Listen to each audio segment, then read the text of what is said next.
Now let me introduce how to solve equations that have variables on both sides. So we have an x over here, we have an x over there. How can we get started? Well, our goal will be to bring all variables to one side of the equal sign, or to one side of the equation, and all the constants, which mean really the numbers without an x, to the other side. So let me just start with this first example. 3x minus 1 is equal to x plus 7. My first step will be to subtract x from both sides. X minus x is 0, so they cancel out. 3x minus x is 2x. Because we have a hidden 1 here, 3 minus 1 is 2. This comes down, and so does the 7. Okay, next step. So I want to bring the negative 1 over to the right-hand side. So I can add 1 to both sides of the equation. Negative 1 plus 1 is 0. So I can just bring down the 2x. I don't need to write the 0. And 7 plus 1 is 8. So 2x is equal to 8. And I can divide both sides by 2. So the 2's cancel out. And we have x is equal to 4. Because 8 divided by 2 is 4. So that's it. Okay, so let's try another example, second example. 5x plus 3 is equal to 4x plus 7. So what I will do to get started is subtract 4x from both sides. So they go away. 4x minus 4x is 0. So they cancel out. And in the same step, actually, I will subtract 3 from both sides. I didn't do that before, but I will do that now. And you will see what will happen. Well, 3 minus 3 is 0. So now I just have all the x's on the left-hand side and the numbers without x's, which are the constants, on the right-hand side of the equal sign. So 5x minus 4x is just x, and 7 minus 3 is just 4. In this case, we are already done because we just have a 1x, right? A 1 multiplying the x.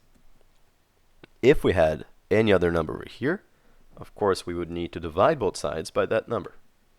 But at this point, we kind of lucked out and we're already done. So x is equal to 4. Third example, 7x minus 2 is equal to 4x plus 10. First step, I will subtract 4x from both sides of the equation. And because I also want to take this over to the right-hand side, I can add a 2. Because negative 2 plus 2, they would cancel out.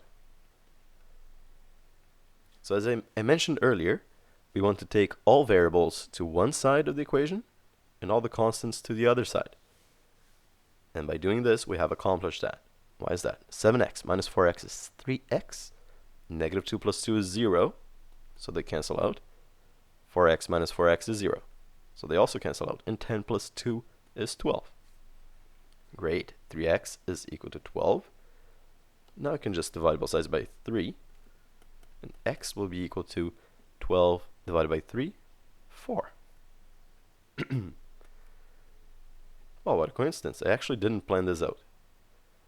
But the answers are all turning out to be 4. Interesting. Must be a sign. Okay. Last example. First step, subtract 3x from both sides of the equal sign. Those cancel out. 8x minus 3x, 5x. Plus 3 is equal to 18. So, I'll say this now so you won't forget it. It doesn't matter if I do both steps at once, like I did in these examples. I can take 2 steps. So in this case, I didn't feel like subtracting the 3 yet. I can do it in the next step. Sorry, I meant I can do it in the next step. I can subtract the 3 from both sides. So 3 minus 3 is 0. 18 minus 3 is 15. And I can just bring the 5x. 5x is equal to 15. Now I can divide both sides by 5 to finally isolate x. 5 divided by 5 is 1. 1 times x is just x.